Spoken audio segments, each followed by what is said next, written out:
Graças e paz, irmãos. Por gentileza, aquele que puder, coloque-se em pé. Abram o texto sagrado no Evangelho de Mateus, capítulo 16, do versículo 21 ao versículo 27.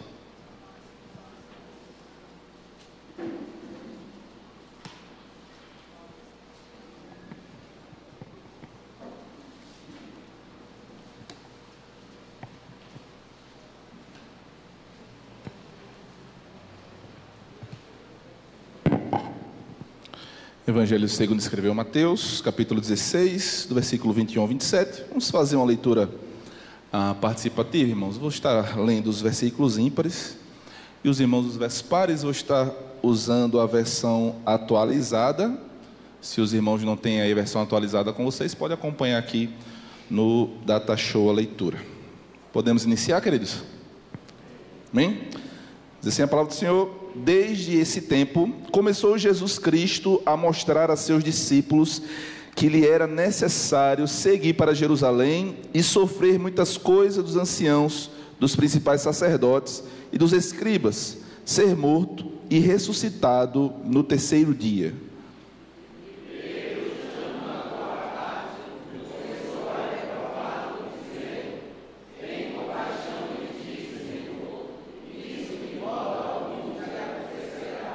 Mas Jesus, voltando-se, disse a Pedro: arreda, Satanás, tu és para mim pedra de tropeço, porque não cogitas das coisas de Deus, e sim das dos homens. Então disse Jesus a seus discípulos: se alguém quer vir após mim, a si mesmo se negue, tome a sua cruz e siga. Porquanto quem quiser salvar a sua vida, perdê-la-á, e quem perder a vida por minha causa, achá-la.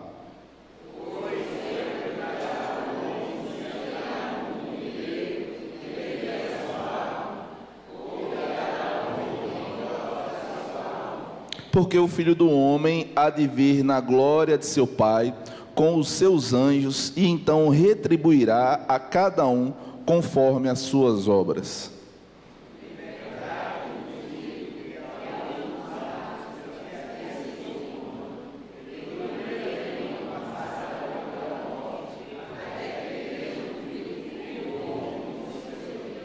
Bem, todos juntos, irmãos, o versículo 24. Então,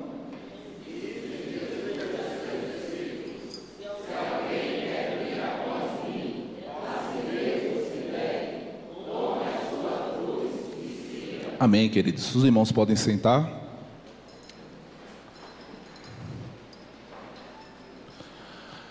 O título do sermão dessa noite, irmãos, é Características de um verdadeiro cristão. Características de um verdadeiro cristão, baseado em Mateus capítulo 16, do 21 ao 27, tendo aí o título sendo extraído do versículo 24, a famosa exortação de Jesus aos seus discípulos, né? Se alguém quer vir após mim, ou se alguém quer ser o meu discípulo, a si mesmo se negue, tome a sua cruz e siga-me. Queridos, o que significa ser cristão? O que significa ser cristão? Essa palavra, ela, ao meu ver, ficou um pouco banalizada nos nossos dias. Muitos se dizem ser cristãos. Muitos afirmam que creem em Cristo.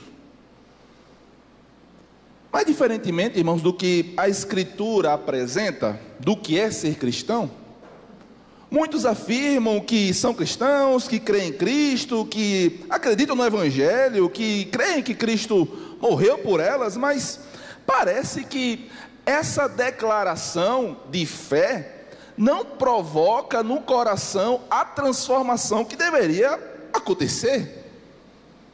Muitos dizem crer em Cristo, mas continuam vivendo na sua pecaminosidade. Muitos dizem crer em Jesus Cristo, dizem ser cristãos, mas continuam perdidos nos seus pecados, continuam escravos dos seus pecados, continuam ainda presos nas celas espirituais. continuam ainda vivendo no império das trevas. Me parece, queridos, que ser cristão virou moda. Me parece que dizer que crê em Cristo, dizer que é cristão, não tem mais o mesmo efeito que tinha no primeiro século da igreja, no Novo Testamento. No Novo Testamento, ser cristão envolvia diretamente ou radicalmente transformação da vida. Mas hoje nós vemos tantos artistas que dizem crer em Cristo, mas continuam adulterando. Tantas pessoas que se dizem crer em Cristo, mas continuam usando os seus lábios para mentir todos os dias. Tantas pessoas que dizem crer em Cristo, que são cristãs, que nasceram de novo, mas continuam de forma descarada, ofendendo a Deus todos os dias da sua vida. Me parece, queridos, que essa palavra cristão não tem mais o mesmo efeito hoje do que tinha nos tempos de Jesus.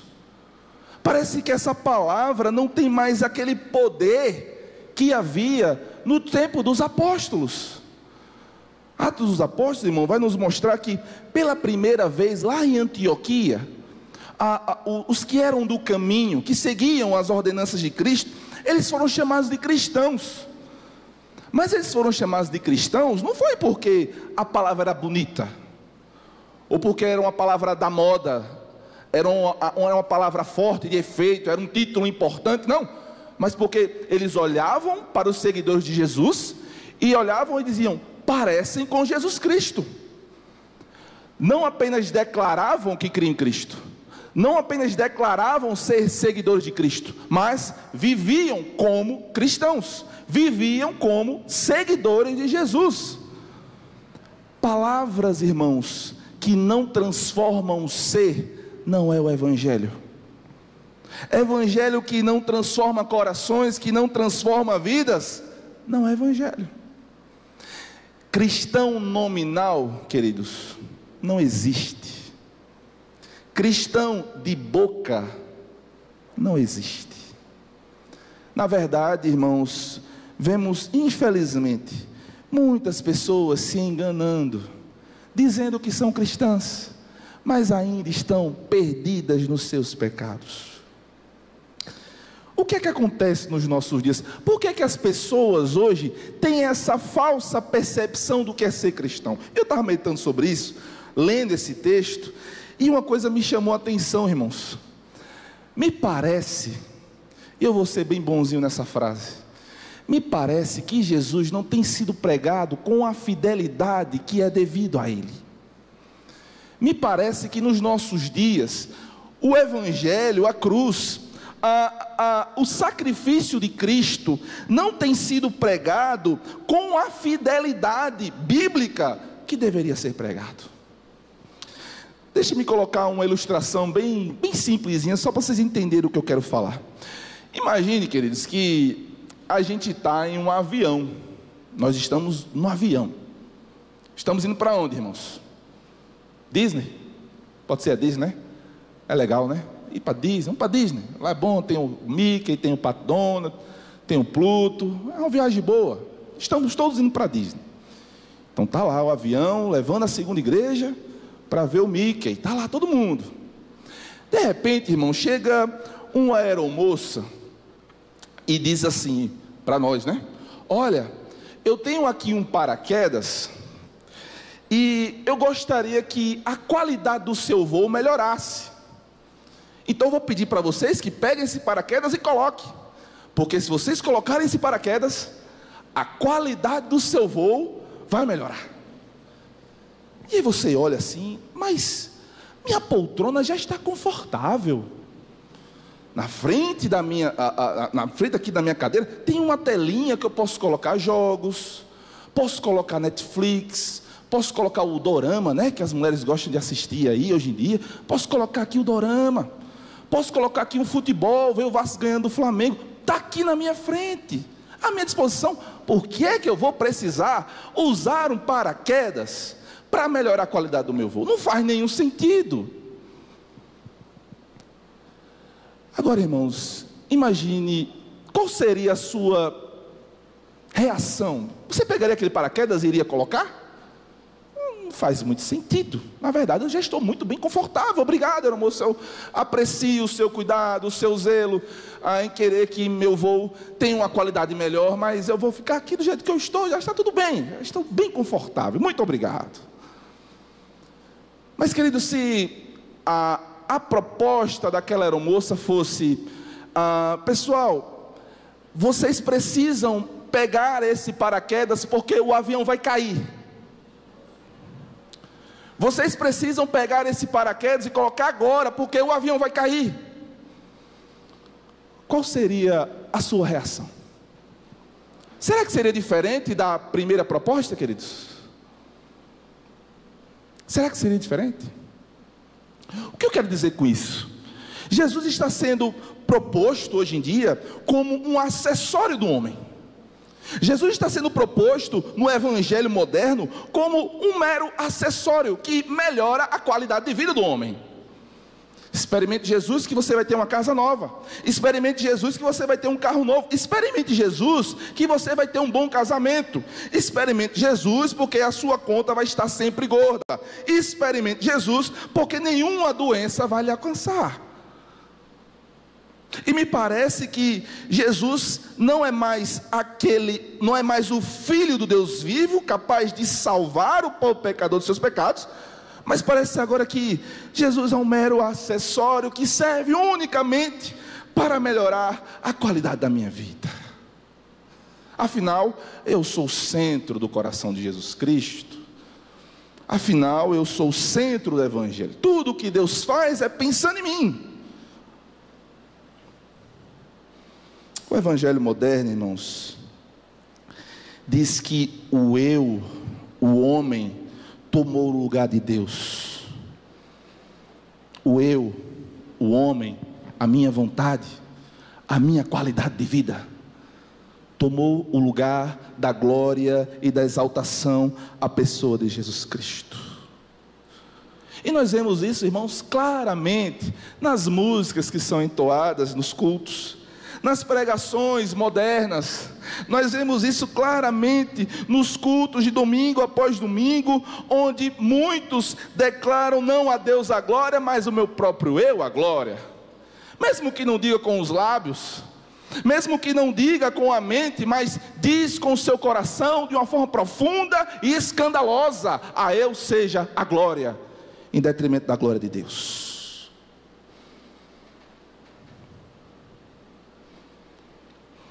Esse evangelho moderno, queridos, ele influencia, ele sofre mais influência do que influencia de verdade. Esse falso evangelho moderno, ele é muito influenciado pelo humanismo, onde coloca o homem e suas necessidades no centro do evangelho.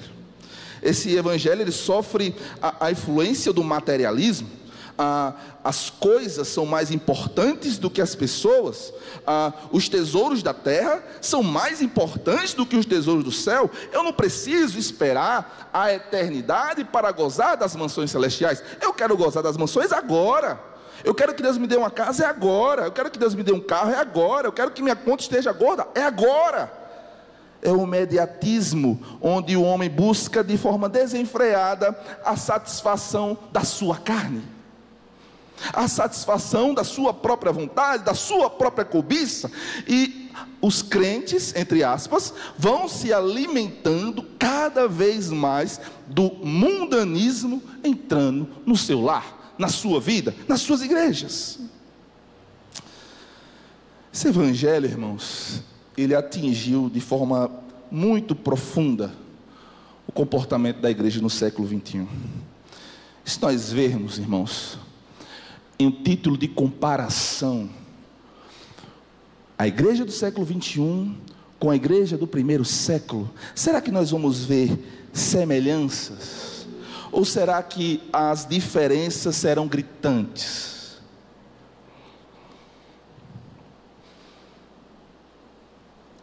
A igreja do século 21 está repleta de crentes que afirmam crer em Cristo, mas não há nenhuma submissão ao senhorio de Cristo, nenhuma submissão à soberania de Cristo, nenhuma submissão à vontade de Cristo.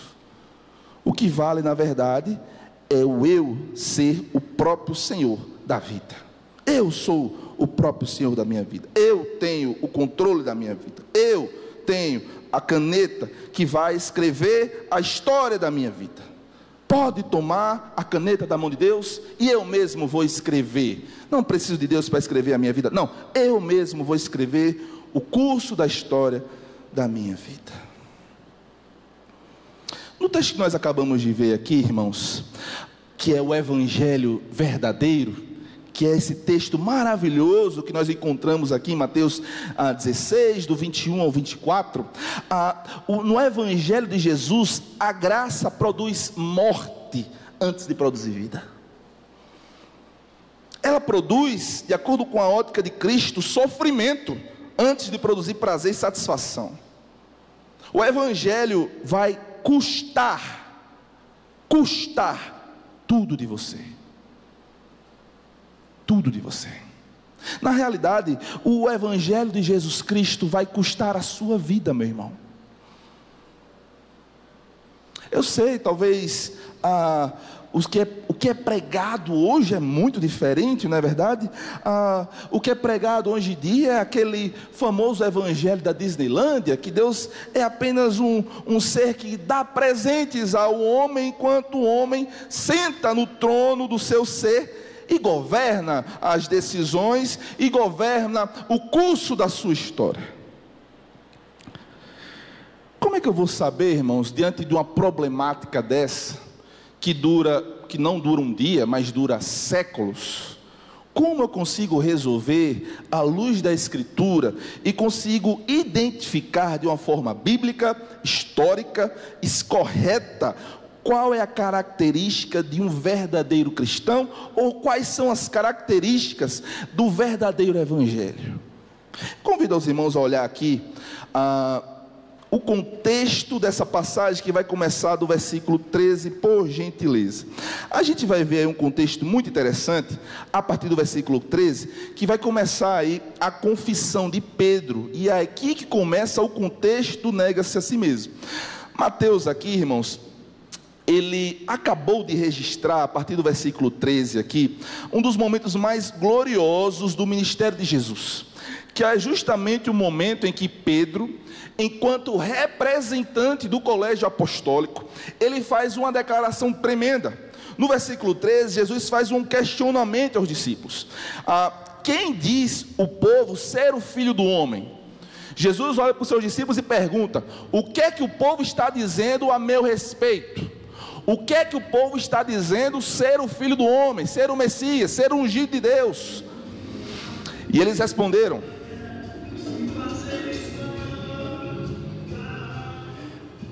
deixa passar o discurso de ódio aí. E eles responderam: uns dizem João Batista, outros dizem Elias, outros Jeremias, outro algum dos profetas. Isso é o que o povo está dizendo. E Jesus vai fazer uma pergunta no 15: mas vós, continuou ele, quem dizeis que eu sou? E essa pergunta é maravilhosa, irmãos. Quem é Jesus? Quem é Jesus?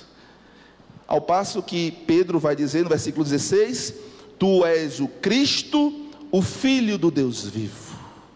Esse aqui, irmãos, é o ápice, um dos grandes marcos do ministério de Jesus. O momento em que Deus revela de uma forma profunda a Pedro, como representante do colégio apostólico, e consequentemente a todos os apóstolos ali, qual era a natureza de Jesus. Qual era a natureza de Jesus? Quem é Jesus? Jesus é o Filho de Deus. Tu és o Cristo, o ungido, o Filho do Deus vivo, diz Pedro. Essa confissão, irmãos, deixou Jesus extremamente satisfeito com a resposta. Ao passo que ele vai dizer aqui no versículo 17: então Jesus afirmou: bem-aventurado és tu, Simão Bar-Jonas, Mais do que feliz és tu, Simão Bar-Jonas, porque não foi a carne ou o sangue que te revelaram, mas meu Pai que está nos céus. Aqui parece, irmãos, que Mateus está trazendo provavelmente o auge do ministério de Jesus, no momento em que finalmente os seus apóstolos reconhecem ser ele de fato o Filho de Deus prometido desde os antigos profetas do Antigo Testamento. Me parece aqui que Mateus chega aqui no ápice do ministério de Cristo, e me parece aqui que Cristo se alegra com essa declaração, e há um grande regozijo aqui entre os apóstolos e o próprio Cristo. Cristo vai dizer: Pedro, tu és a pedra em que eu vou edificar a minha igreja. Tu, Pedro, como representante dos meus apóstolos, eu vou edificar a minha igreja baseado nessa doutrina, nessa confissão.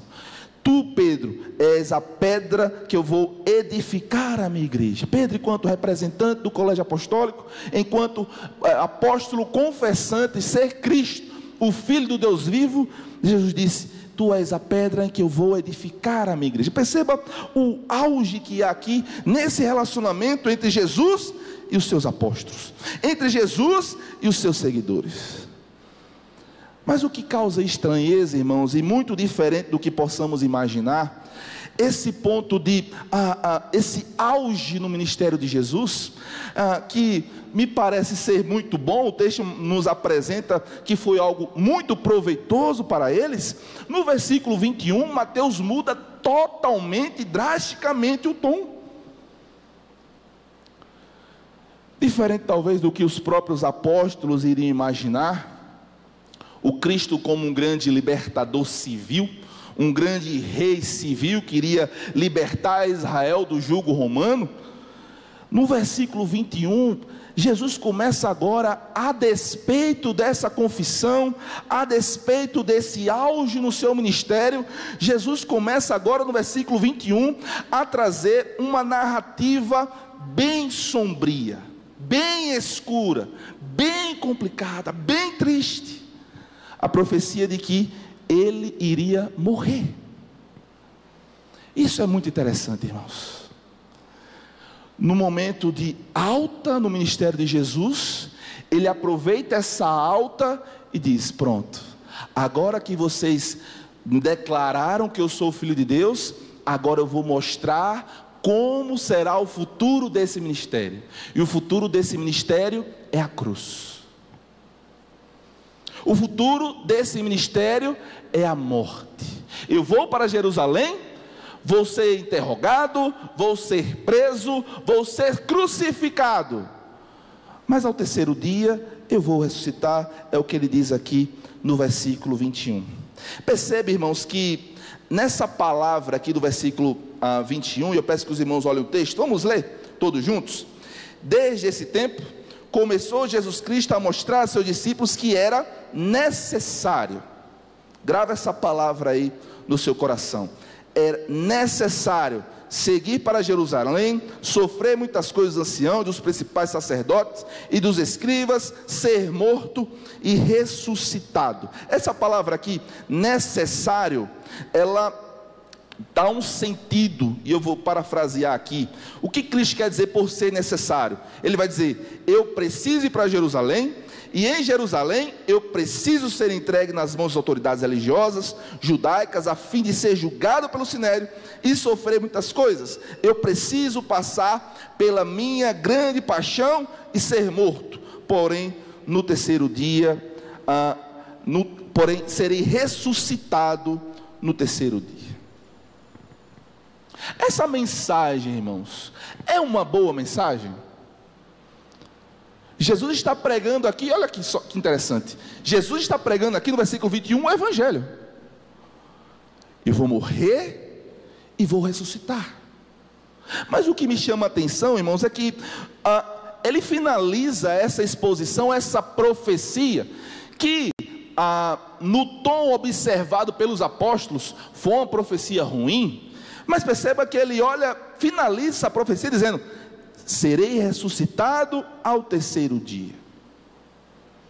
Mas o que me chama a atenção é que no versículo 22, Pedro, e não apenas ele, mas todos os apóstolos que estavam ali, mesmo Jesus tendo dito que iria ressuscitar ao terceiro dia, eles parece que ou não se atenderam a essa mensagem, ou parece que eles não ouviram direito, ou parece que eles não acreditaram no final dessa profecia. Porque Pedro no 22, ele vai dizer assim, chamando Jesus à parte, começou a reprová-lo. Olha que coisa tremenda, irmãos. Jesus está profetizando o ápice do seu ministério terreno. Jesus está profetizando o termo do seu ministério terreno, como as coisas iriam finalizar, mostrando aos seus apóstolos a revelação do plano redentivo de Deus, que passaria por sua morte e ressurreição. Mensagem maravilhosa, mensagem que traz vida, mensagem que traz restauração, mensagem que traz transformação da vida. Os apóstolos escutam essa mensagem, Pedro escuta essa mensagem e reprova Jesus. Pedro, chamando a parte, versículo 22, começou a reprová-lo, dizendo: tem compaixão de ti, Senhor, isso de modo algum te acontecerá. Será que Pedro aqui, irmãos, ele tinha uma boa intenção? Será que o apóstolo Pedro aqui, ele tinha uma boa intenção em reprovar Jesus? Jesus, veja bem, essa profecia aqui, ela é um pouco pesada demais. Não diga isso, não diga que você vai morrer. Esqueça isso, isso nunca vai te acontecer. Não parece, irmãos, muito com o evangelho que nós ouvimos hoje? O mesmo Pedro que fez uma declaração minutos antes, dizendo que Jesus, tu és o Cristo, o Filho do Deus vivo. Tu és o Cristo, o Filho do Deus vivo. Agora no versículo aqui, no versículo 25, versículo 22, esse mesmo homem que dá essa confissão maravilhosa, ele é o próprio que nega radicalmente a realidade do evangelho. Isso nunca vai te acontecer. E quantas pessoas, irmãos, rejeitam o evangelho por ser um remédio amargo?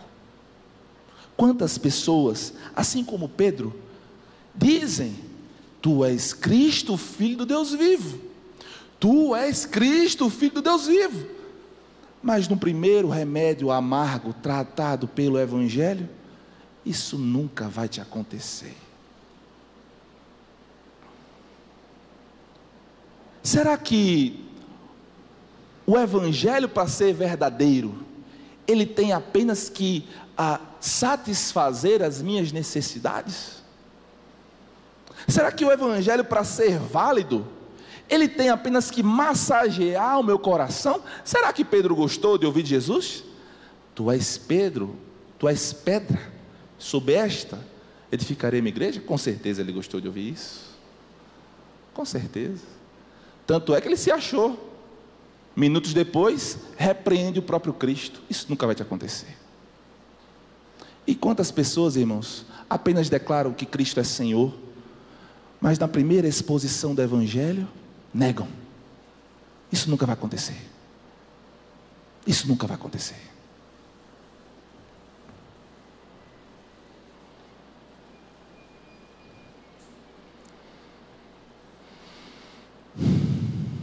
A resposta de Jesus, irmãos, ela foi dura. Versículo 23. Mas Jesus, voltando-se, disse a Pedro: arreda. É a primeira palavra que ele usa aqui.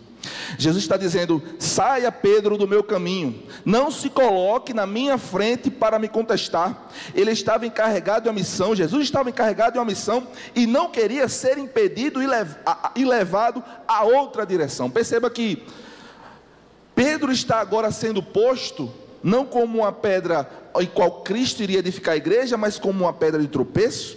Pedro está sendo colocado agora aqui como um obstáculo ao evangelho. E a resposta de Jesus a esse obstáculo foi: arreda, saia do meu caminho, saia da minha frente. A postura de Jesus, a proposta satânica de Pedro, a proposta de Jesus, a proposta de um falso evangelho aqui, proposto por Pedro, foi: afaste-se de mim, saia da minha frente. Essa exatamente deveria ser a postura da igreja hoje, irmãos. Exatamente essa proposta de arreda, saia daqui, saia da minha frente. Essa deveria ser a postura da igreja do século 21, quando um falso evangelho fosse apresentado nas suas portas. Mas na verdade, irmãos, parece que essa mensagem: isso nunca vai te acontecer. Ah, pastor, aquece o coração. Eu não quero sofrer, eu não quero morrer, eu não quero ir para a cruz. Me parece que o evangelho pregado por Pedro é bom. Isso nunca vai acontecer, Jesus, né? Quem quer morrer? Eu não quero morrer. Eu não quero ir para Jerusalém. Eu não quero subir naquela cruz humana, vai doer, eu vou sofrer. Não, não quero isso não, isso nunca vai acontecer. Jesus disse: saia da minha frente, arreda. Outra coisa que Jesus vai dizer: arreda Satanás. Olha que palavra dura aqui de Jesus, versículo 23. Arreda Satanás. Ele agora equipara Pedro ao maligno. O homem que foi chamado de pedra, agora Jesus está o chamando de Satanás. E é interessante aqui, irmãos, que me parece que Jesus lembrou aqui de Mateus 4. Porque em Mateus 4, Satanás também tentou impedir Jesus de ir para a cruz. Se vocês forem lembrar lá no início do ministério de Jesus, logo após o seu batismo, vocês lembram que quando Jesus foi batizado, Deus Pai disse: este é o meu filho amado, em quem me comprazo. Logo após aquilo, o Espírito Santo levou Jesus ao deserto. Satanás chegou ao tentar, e a primeira coisa que ele falou foi: se és o Filho de Deus, transforma essa pedra em pães. Qual era a finalidade de Satanás? Impedir que Jesus cumprisse a sua missão, impedir que Jesus fosse até a cruz, impedir que Jesus fosse até a morte do Gólgota.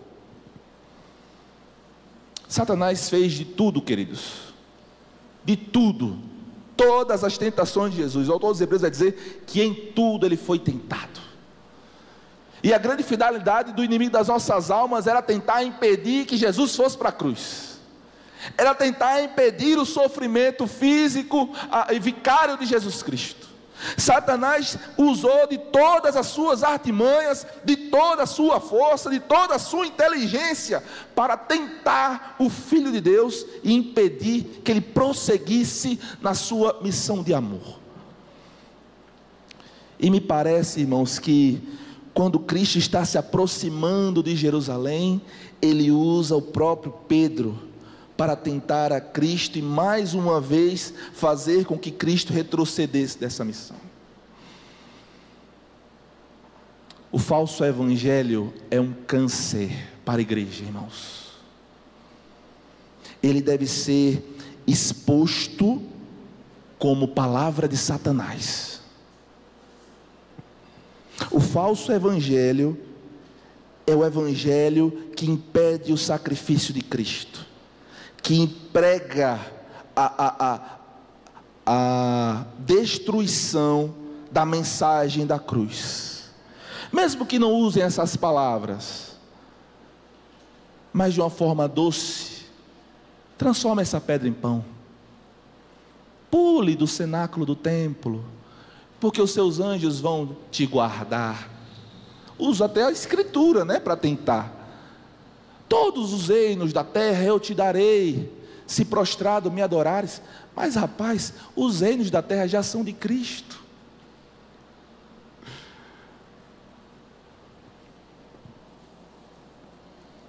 Finalmente, irmão, Jesus vai dizer que, além de chamar Pedro de Satanás, ele vai dizer: tu és para mim pedra de tropeço. A palavra aqui tropeço é escândalon, que significa que, de uma forma metafórica, algo que causa um obstáculo ou algo que me faça tropeçar. Jesus estava repreendendo Pedro por ser um obstáculo à sua missão moral, por oferecer-lhe a armadilha tentadora de abandoná-la.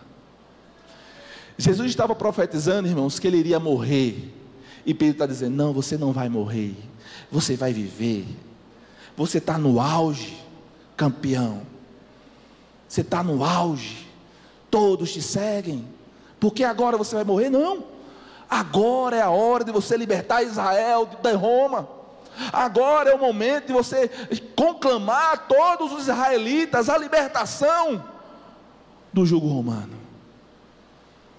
Que tentação perigosa, irmãos.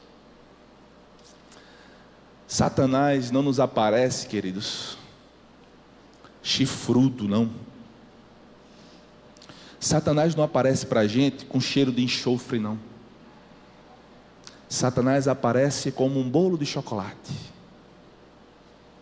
Satanás aparece como aquela cervejinha gelada no domingo à tarde, como aquele maço de cigarro que dá aquela vontade de tragar, como aquela mulher no seu trabalho, meu irmão, como aquele homem na sua rua, minha irmã.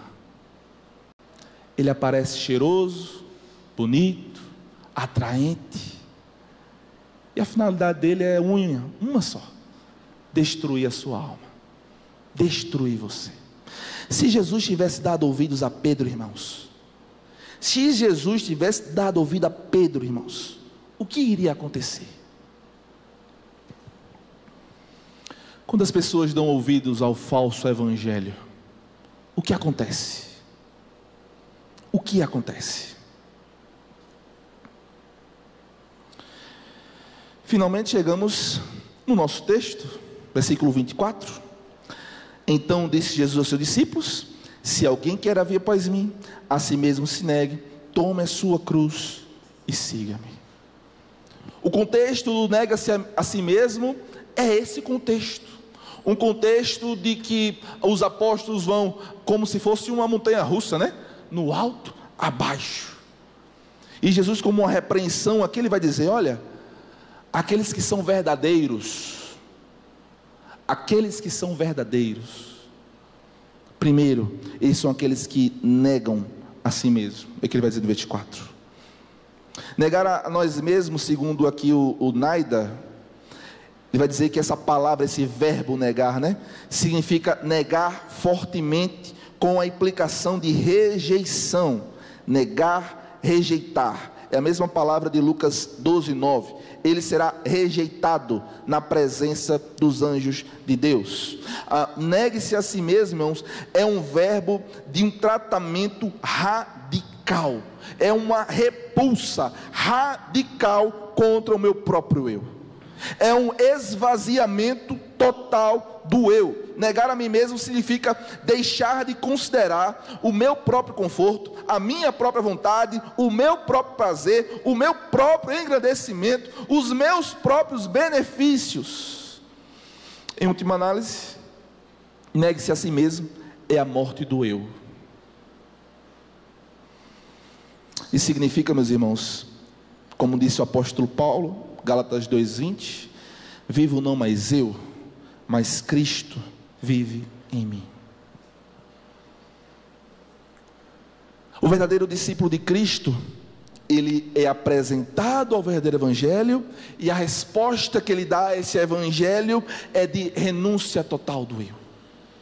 A ideia do isso nunca vai te acontecer, Jesus, nunca sairia dos lábios de um verdadeiro cristão. Isso nunca te aconteceria, Jesus, nunca sairia dos lábios de um verdadeiro cristão, porque o verdadeiro cristão, na ótica de Cristo, é aquele que renuncia completamente à sua própria vontade.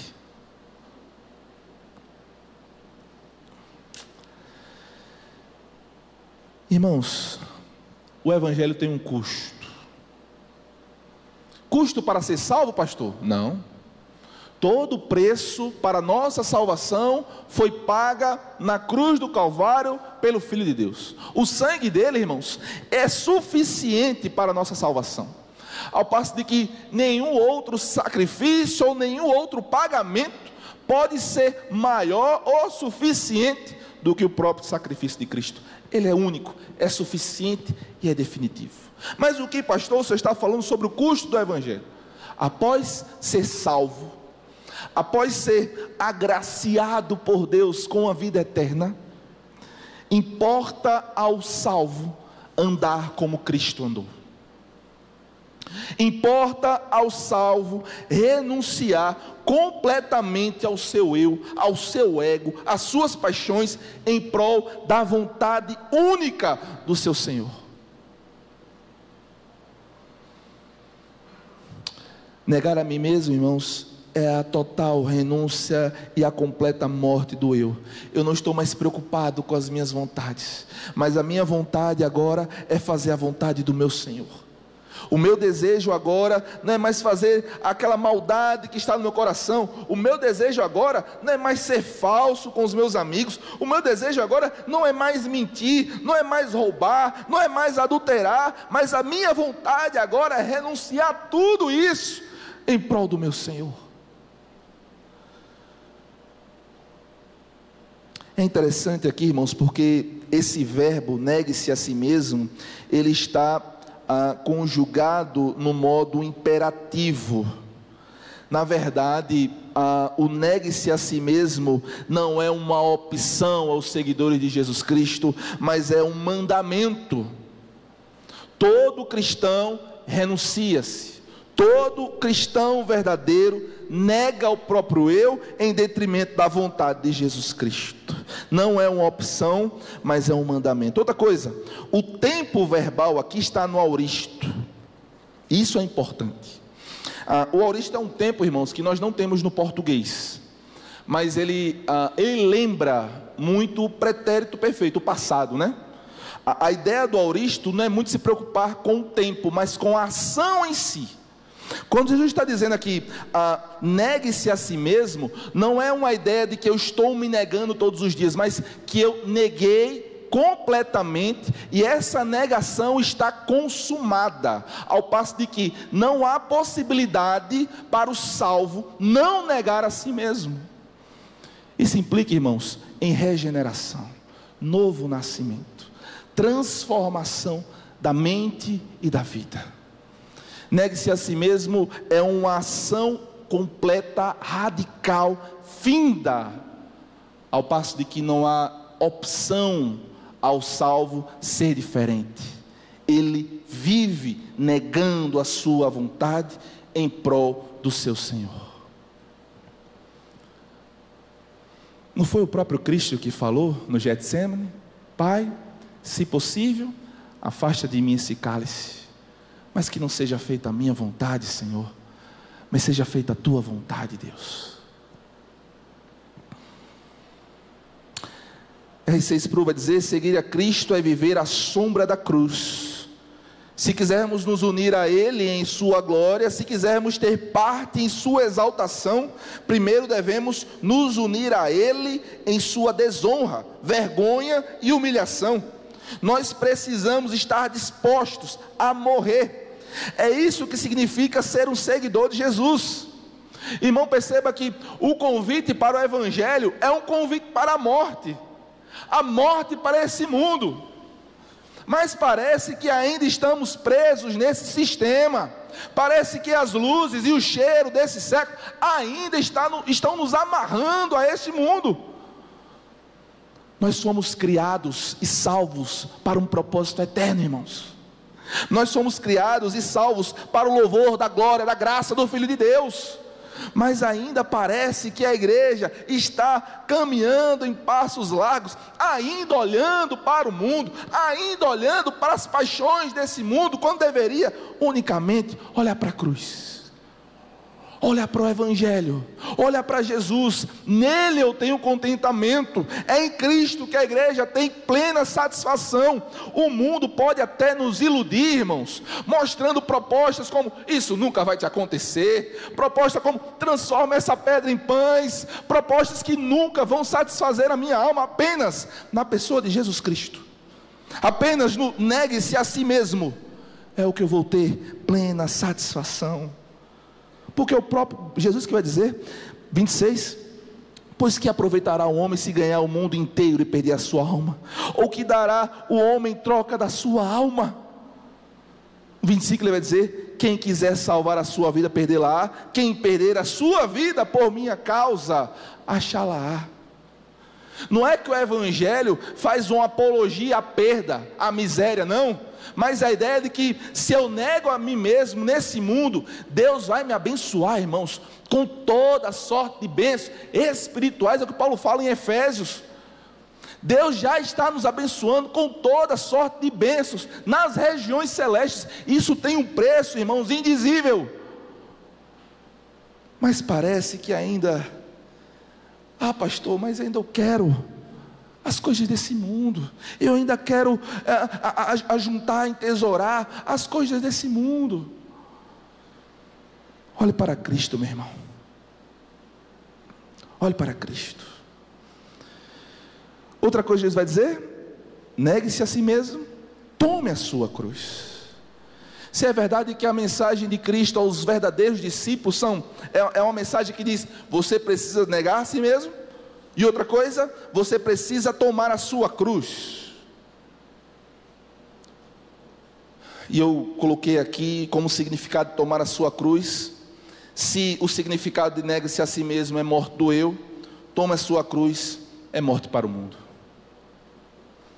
Se o significado de negue-se a si mesmo é a renúncia do eu, tome a sua cruz é a renúncia para o mundo. É a renúncia para o mundo. Não há prazer na cruz, irmãos. A cruz ela era um instrumento usado, irmãos, pelos romanos para assassinar os piores criminosos da época. Morrer em morte de cruz era a pior morte que alguém poderia estar sujeito. A história conta que os condenados à morte de cruz, eles eram obrigados a carregar a própria cruz, ou pelo menos a parte superior desse instrumento, e carregar até o local da sua execução. É algo realmente terrível, terrível. Mas Jesus disse que esse símbolo, tome a sua cruz, perceba que isso é interessante, irmãos. O discípulo, assim como Cristo, ele precisa carregar a cruz. Carregar a cruz é mostrar o escândalo que há no Evangelho. Carregar a cruz é demonstrar que o condenado está morto para esse sistema. No caso aqui, esse sistema romano. No nosso caso aqui, esse sistema no mundo como um todo, esse sistema pecaminoso. Tomar a cruz é uma declaração de que eu não vivo mais para mim mesmo, mas que eu vivo para o meu Senhor. Tomar a cruz é uma declaração que a igreja dá em plenos pulmões, de que não há mais nenhuma relação com esse sistema mau e caído. É ser sal, é ser luz, é fazer a diferença nesse mundo mau. Tomar a cruz é um símbolo, irmãos, de demonstração da transformação do Evangelho na vida da igreja. Tomar a cruz é o sinal de que de fato somos cristãos.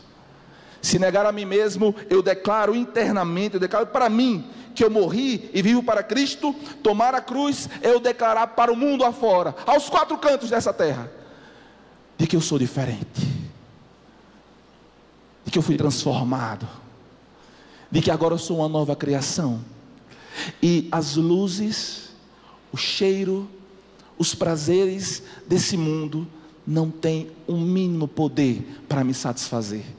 Na cruz em que eu estou carregando, eu tenho pleno contentamento.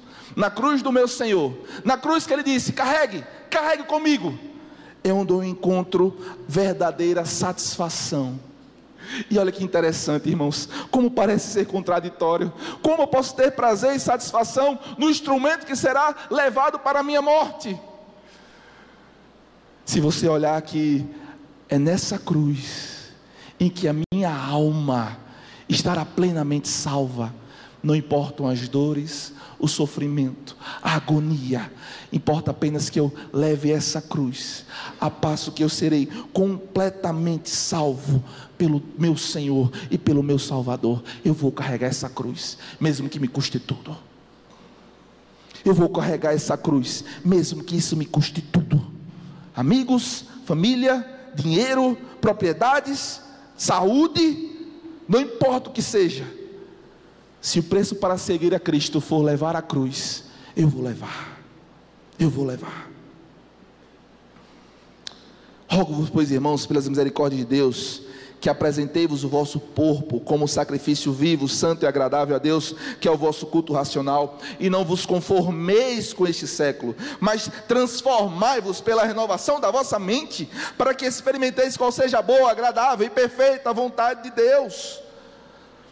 Não vos conformeis com esse século não te satisfaz, mas transforme-se pela renovação que há no Evangelho, de fé em fé, se arrependendo dos seus pecados, negando, renunciando, olhando para a cruz, olhando para Cristo. Ele é o autor, Ele é o consumador da sua fé, Ele é o seu alvo. Olhe para Jesus e prossiga para o alvo, olhe para o Evangelho. Ele vai salvar a sua alma, meu irmão. Ele vai salvar a sua alma. Não ameis o mundo, nem as coisas que há no mundo. Se alguém amar o mundo, o amor do Pai não está nele.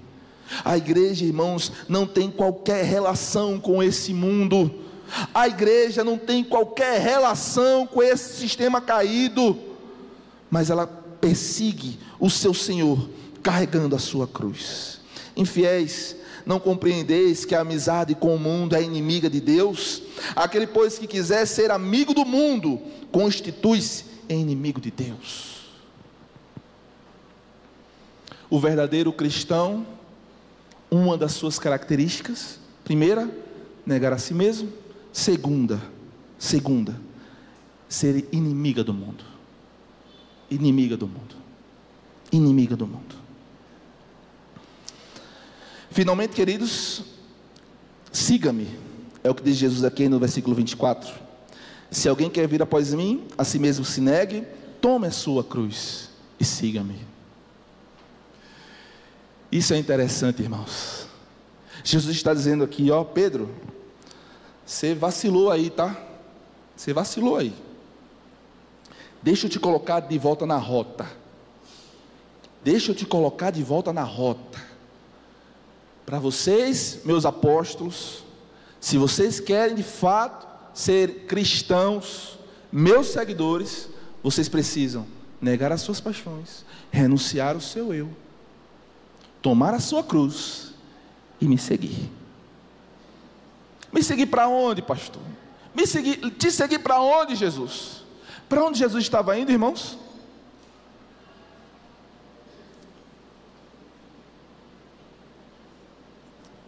Para onde Jesus estava indo?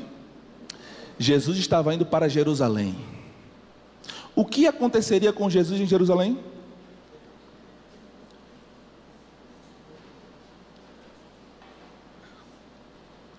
O que aconteceria com Jesus em Jerusalém? Ele seria morto, não é verdade? Jesus está dizendo: negue-se a si mesmo, tome a sua cruz e vamos. Vamos para onde? Para a morte.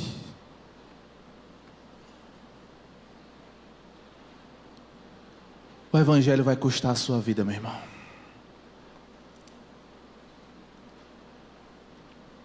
Parece dura essa mensagem, não é? Mas ela é duríssima. O Evangelho, irmãos, o Evangelho é assim. É assim. Se eu olhar e contemplar, irmãos, a beleza que há nessa mensagem, perceba, essa mensagem, ela tem poder para salvar a sua alma. Jesus, ele não promete para você, nunca prometeu na realidade, satisfação aqui nesse plano. Eu sei que você já ouviu em alguns lugares aí que se você for até Cristo, Ele vai te dar bênçãos materiais, mas eu quero te dizer que são mensagens mentirosas. Jesus nunca disse isso. Isso não quer dizer que Jesus não possa te abençoar financeiramente, materialmente. Pode e faz. E faz. Mas, irmãos, o cerne, a fonte, o coração do Evangelho está no fato de que Cristo morreu na cruz do Calvário para perdoar todos os seus pecados. Todos os seus pecados. Os pecados do passado, os pecados que você está cometendo hoje, e os pecados que você ainda vai cometer amanhã. O poder que há no sacrifício de Cristo é tão tremendo, que Ele faz um milagre no seu coração tão profundo, irmãos, que Ele faz com que você ame a Cristo. Ele faz com que você, mesmo tendo esse coração duro, petrificado com o pecado, Ele transforma o seu coração, como Ele fala lá em Ezequiel: tirarei o coração de pedra e eu vou colocar um coração de carne. O que é isso? É uma operação de transplante, não é? Um transplante espiritual. Deus tira por meio de Cristo, do sangue de Cristo, a dureza do seu coração, petrificado pelo pecado, e coloca um novo coração que arda por Cristo. Que arda por Cristo. Efésios 5:1: sede, pois, meus imitadores, assim como eu sou de Jesus Cristo. Seguir a Cristo, irmãos, quer dizer que agora eu vou precisar ser como Ele. Eu vou precisar ter Cristo como meu alvo, Cristo como a minha referência. Eu devo olhar para a minha vida e sempre me perguntar: o que Jesus faria se estivesse no meu lugar? A minha referência não deve ser o pastor André, a minha referência deve ser Jesus Cristo.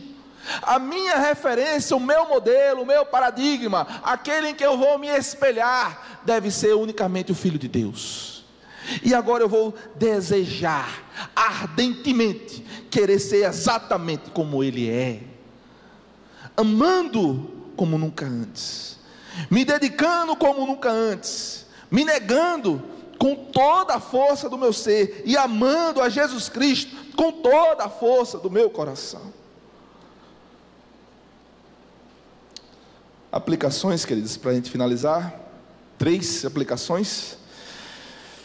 Não consigo produzir, primeira aplicação, não consigo produzir com as minhas próprias mãos a salvação, por isso preciso morrer. Agora nada mais importa se eu tiver Jesus Cristo. Entender, queridos, que se eu tiver Jesus Cristo, negar a mim mesmo é fácil.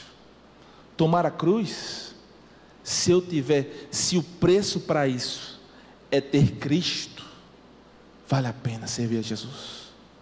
Mesmo negando as minhas vontades, mesmo carregando uma cruz pesada, mesmo morrendo para mim e para o mundo, se o custo, se o preço para ser cristão é esse, então vale a pena, porque nele eu vou me satisfazer plenamente. Segunda aplicação: o mundo não pode me satisfazer, pois tudo o que ele produz é palha e logo vai perecer. A mensagem do isso nunca vai te acontecer é palha. A mensagem do transforma essa pedra em pães é palha, não vai te satisfazer. Com o que você sonha, meu querido? Um emprego melhor, uma casa mais bonita, um carro mais potente, uma conta bancária mais gorda? E se você pudesse ter tudo isso em troca de uma única coisa, da sua alma? Isso lhe parecia ser um bom negócio? Ou você consideraria esse preço muito alto, mesmo se em troca ganhasse o mundo inteiro? Jesus valorizou muito as almas do seu povo, irmãos, a ponto de derramar o seu próprio sangue para adquiri-las. Ele dá mais valor a elas do que nós mesmos. Todos precisamos pensar seriamente do que mais valorizamos e certificar-nos de que nossas prioridades estão em ordem. O que é que você mais estima nesse mundo? O que é que você coloca mais valor nesse mundo? Se não for em Cristo e no seu Evangelho, irmãos, você não está se negando e nem tomando a sua cruz, e nem tampouco seguindo a Cristo. Terceira e última aplicação: seguir a Cristo é um privilégio para poucos. Entender nossa atual posição em Cristo nos fará crentes mais fiéis na obra do Senhor. Entender a minha posição atual em Jesus Cristo e ver o que Ele fez por mim, ou quem eu era antes de Jesus Cristo e quem eu sou hoje, a partir do momento em que Cristo me salvou. Isso deve mudar, irmãos, radicalmente a forma como eu me relaciono com os outros e principalmente como eu me relaciono com o meu Senhor. Negar a mim mesmo, tomar a cruz e seguir a Cristo é um excelente exercício para uma boa vida em boas ações e boas práticas para com a igreja e para a obra do Senhor. O crente que toma a sua cruz e que nega e que segue a Cristo, ele é um servo fiel, e ele demonstra esse negar com boas obras. O próprio Tiago, na sua carta, ele vai dizer: a fé sem obras, ela é morta. O que ele quer dizer com isso? Uma fé nominal não vale de um big, irmãos. Dizer que é cristão e essa confissão não provoca serviço à igreja, não provoca serviço a Deus, não provoca boas ações, reveja a sua confissão, porque provavelmente ela seja falsa. Mas aquela confissão verdadeira, aquela fé verdadeira em Cristo, vai produzir bons frutos nos filhos de Deus. Amém, meus irmãos? Feche seus olhos, vamos orar. Senhor, nós queremos te louvar e agradecer ao Senhor pela tua palavra, e pedir, Senhor, que o Senhor conforme os nossos corações e as nossas almas, de acordo com o ensino da tua palavra. Que possamos, Senhor, olhar para as nossas vidas e fazer um confronto pessoal, individual, olhar para esse texto, Senhor, e enxergar: será que eu não estou sendo aqui como Pedro? Será que eu não estou sendo aqui como Pedro, ainda abraçando um evangelho falso, ainda querendo ouvir um evangelho de conforto? Senhor, nos perdoa se estamos falhando, nos perdoa se estamos falhando em negar a nós mesmos, tomar a cruz e seguir. Queremos ser servos fiéis, Senhor. Olha para os nossos corações, transforma as nossas vidas, perdoa os nossos pecados e nos conforma à imagem do seu Filho, Senhor. É assim que oramos a Ti, em nome de Jesus. Amém. Amém, irmãos. Que Deus nos abençoe.